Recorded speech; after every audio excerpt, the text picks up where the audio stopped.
जवाब हिंदी में देता हूँ, थोड़ा सा समझ में आता है मुझे, तो पूरा ही इनकी भाषा समझ में आती है, परंतु यहाँ पे अलग अलग जगह से लोग आए हुए हैं, तो आप लोगों को हिंदी में थोड़ा सा उर्दू में मैं जवाब कि कहाँ और कैसे मुलाकात हुई, ऐसा इन्होंने मुझसे पूछा। शुरू में ये लोग घर में क्या वार्तालाप करते थे, कितना गाली गलौज करते थे मेरे बारे में, मुझे बिल्कुल पता नहीं चलता था। परंतु हाँ, तुम्हारे सामने हाथ ठंडा हो जाता है, बोलती बंद हो जाती है।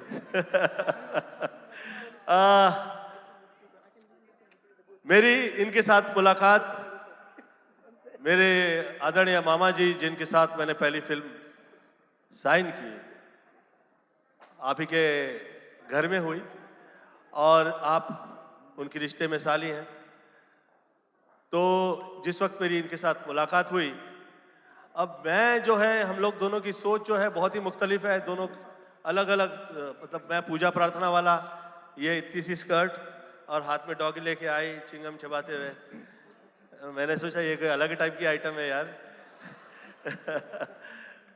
पर है अच्छी।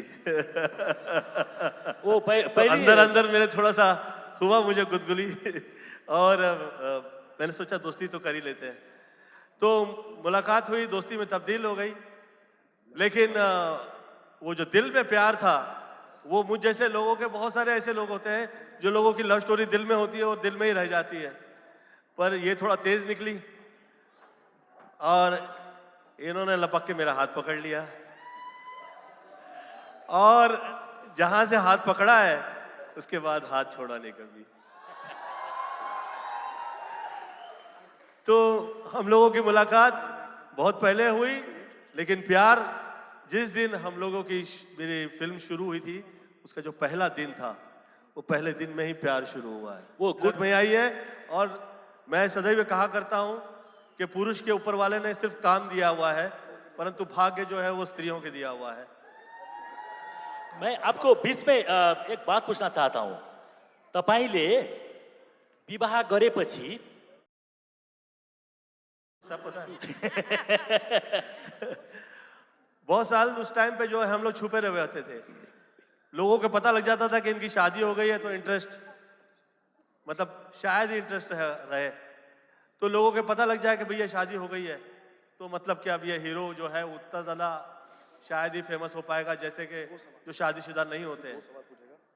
तो बहुत डर लग रहा था, क्योंकि बहुत गरीबी से ऊपर आए हुए थे, तो छुपा दिया था आपको कि शादी तो हो गई है, पर पार्टी अंदर रहेगी, घर में रहेगी, थोड़ा छुपा के रखेंगे तो पता नहीं चलेगा। उसमें बहुत कमाल का हुआ किस्सा, बहुत से लोगों को अलग अलग टाइप के शौक लगते थे। उसमें कई ऐसे शादियां मुझे ऑफर हुई थी जो किसी बहुत बड़े किंग ने ऑफर की। वो आए तो मुझे कहे वो गोविंदा किधर है, उससे मिलना है, वो शादी का उनके साथ में मुलाकात करके उनके साथ वार्तालाप करेगा। तो बहरहाल अब उन्हें पता चला कि तो शादीशुदा है। अब वो फॉरवर्ड तबीयत के इंसान थे, वो कहे शादी हो गया, हाँ हो गया। वो कब हुआ? हो गया। तो अब उसको बुलाओ सामने, ओए अच्छा है, इनको भी साथ में लेकर चलो। तो मैं ये कहा कि हम लोगों के यहाँ मेरी माता जी आदरणीय निर्मला देवी जी साधु थी, वो कहीं हमारे यहाँ ये हो गए, अब इनकी जिंदगी की जो ये जो तय करेंगे आगे की जिंदगी में, वो अभी ये तय करने वाली हैं। अब मेरे हाथ में इख्तियार में कुछ भी नहीं है। यही बीचमा बहिनीसँग कुरा गर्छु। अनि नेपाली पाकिस्तानी तो मैं पहले नेपाली बोल देती हूँ, फिर हिंदी में बोलती हूँ। हिंदी तो समझ में आता है ना आपको? मैले उसलाई मन पराएको, उसको नेचर हेरेर उसले आफ्नो आमालाई धेरै माया गर्छ, यस्तो हेरेँ मैले। फेरि आफ्नो छोरछोरीहरूलाई धेरै माया गर्छ उसले, एन्ड ऊ धेरै राम्रो हस्बेन्ड हो। उसको नेचर पनि राम्रो, पूजापाठ गर्ने मान्छे, फिल्म इन्डस्ट्रीमा भएर पनि नराम्रो काम गर्ने मान्छे, त्यसको लागि मैले उसलाई पसन्द गरेको। मुझे ये बहुत ही मैं ये कह सकता हूँ कि कहाँ तो जिंदगी में लोगों के प्यार ही नहीं मिलता और कहाँ ऐसे प्यार मिल जाता है कि लोग समेट भी नहीं पाते। और प्यार किसी सूरत में कभी गलत नहीं होता है, किसी सूरत में कभी खराब नहीं होता है। जो सूरत में मिल जाए, जैसे मिल जाए, मैं उसका धन्यवाद ही दिया करता हूँ। तो मेरी माता जी आदरणीय निर्मला देवी जी ने मुझसे कहा कि गोविंद, ये जो तुम्हें मिला है इसका शुक्रिया अदा करो और जो आए उसका कभी दिल ना दुखाओ।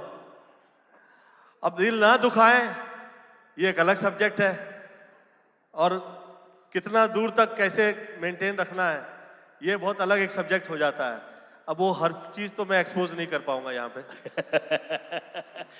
ओके लेकिन प्यार बहुत हुआ और मुझे ऐसा लगता है कि मैं धन्यवाद देता हूँ खास तौर पे आपका। आप जैसी पत्नी नहीं हो तो हीरो नंबर 1 तो बनना बहुत दूर की बात है, हीरो ही नहीं रह सकता आदमी। मैं सच कह रहा हूँ, क्योंकि अगर शक करेगी, अगर सोचने लगेगी कहाँ गया, इतना देर से क्यों आया, कब आया, कैसे कर रहा है, वो क्या कर रहा है, बहुत टफ हो जाती है लाइफ। कौन वहां पर आएगा? मैं आप ये पूछना चाहता हूँ, आप पहली बार जब सिडनी आए थे आपको याद है होटल का किस्सा? जी, मनीषा कोइराला के साथ आया था, तब भी एक नेपाली ही साथ थी। नहीं, वो किस्सा याद है जब आपने फोन किया था रिसेप्शन में क्योंकि वो गे रूम सर्विस वाला आ गया था? उसके बाद क्या किस्सा सुनाया आपने? आपको पांचो याद है? रूम सर्विस पांचो उसका नाम था। नहीं, मुझे याद नहीं। ऐसा करते हैं भाई साहब,